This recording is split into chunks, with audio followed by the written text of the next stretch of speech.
reformasi. Pasca reformasi, pemerintah membuat satu kebijakan yang kita kenal dengan ada reformasi ekonomi pada khususnya, maka terjadi perubahan Epolexosbud. Ekonominya berubah, politiknya berubah, sosial budayanya berubah, termasuk bidang ketenagakerjaan pun berubah. Dengan adanya perubahan-perubahan semacam itu, mau tidak mau tantangan serikat pekerja juga harus berubah. Kenapa? Karena Epolexosbudnya berubah, maka serikat pekerja juga mampu melakukan perubahan, nggak statis, stagnan seperti dulu masa lalu. Indikatornya apa? Ekonomi yang berubah, kita menganut mazhab liberal, pasar bebas. Dengan adanya pasar bebas akan terjadi konflik sesama pelaku pasar yang kita kenal dengan ekonomi minimal. Siapa yang kuat memangsa yang lemah. Perusahaan yang kuat memangsa perusahaan yang lemah. Angkatan kerja yang kuat memangsa angkatan kerja yang lemah. Serikat pekerja yang kuat akan memangsa serikat pekerja yang lemah. Assalamualaikum. Selamat lagi. Serikat pekerja yang kuat pasti akan memangsa serikat pekerja yang lemah. Karena apa? Karena memang Epolexosbud kita madhabnya madhab liberal, menganut prinsip-prinsip kompetisi bebas tanpa code of conduct, tanpa kode etik.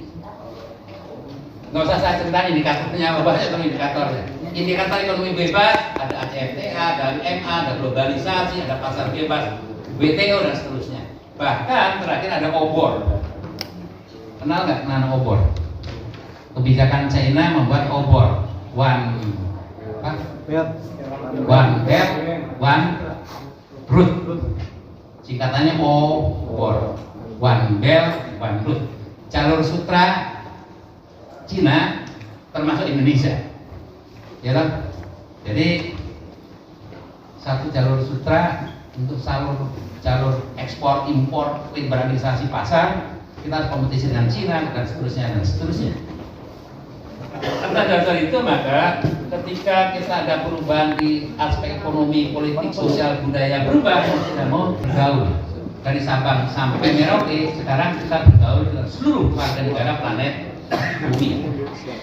Benar nggak? Dulu yang kita kenal hanya Sabang sampai Merauke, kenal Jawa, Sunda, Batak, Ambon, Canda, Batak, gitu, Bung Ferry, Palembang, gitu. Mohon maaf, bukan rasis.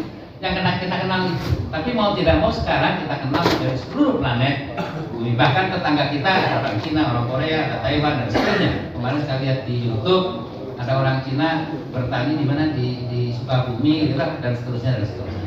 Bahkan tidak menutup kemungkinan besok lusa tetangga kita China dan mungkin mantu dan desa kita Cina, mungkin Taiwan.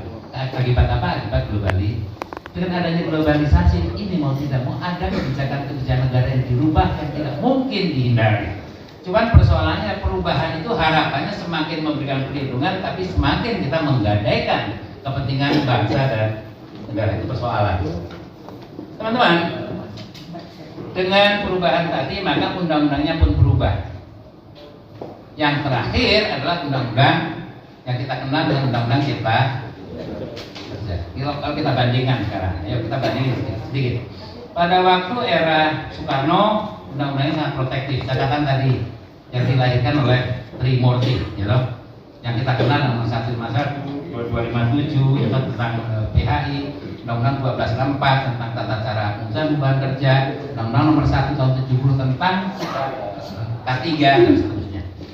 Pada era Orde Baru tidak banyak perubahan dari undang-undang Orde Lama menjadi undang-undang yang dilaksanakan dari waktu ke waktu. Hanya ada beberapa perubahan, diantaranya adalah PP nomor 881 tentang perlindungan upah, berbagai Kepmen, terus ada undang-undang 1469, 1469 Orde Lama, Orde Baru, bukan Orde Baru 1469, 170, PP nomor 881 tentang upah, perlindungan upah. Yang terakhirnya PP nomor 3377 tentang jam sostek dan seterusnya. Tapi pasca reformasi maka terjadi perubahan perundangan yang luar biasa dengan bercirikan liberalisasi. Di antaranya apa? Undang-undang 13 2003, 2004. Ini undang-undang yang liberal. Kalau kita boleh diskusi panjang. 13/2003 sebagai bentuk undang-undang hubungan industrial yang sangat liberal. Indikatornya apa? Bebas memilih hubungan kerja, boleh kontrak, boleh magang, boleh macam-macam. Ya toh?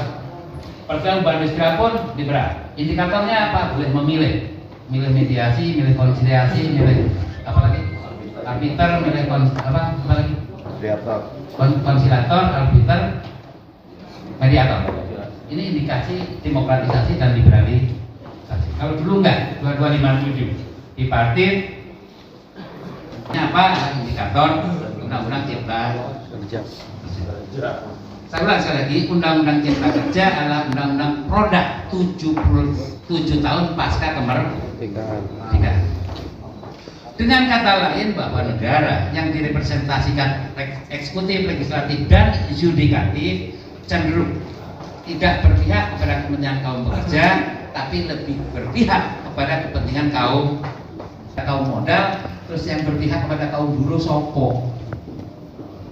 Timbul pertanyaan kepada siapa yang berpihak kepada kaum pekerja? Satu-satunya pilihan adalah mereka yang bisa memilih hanya serikat pekerja.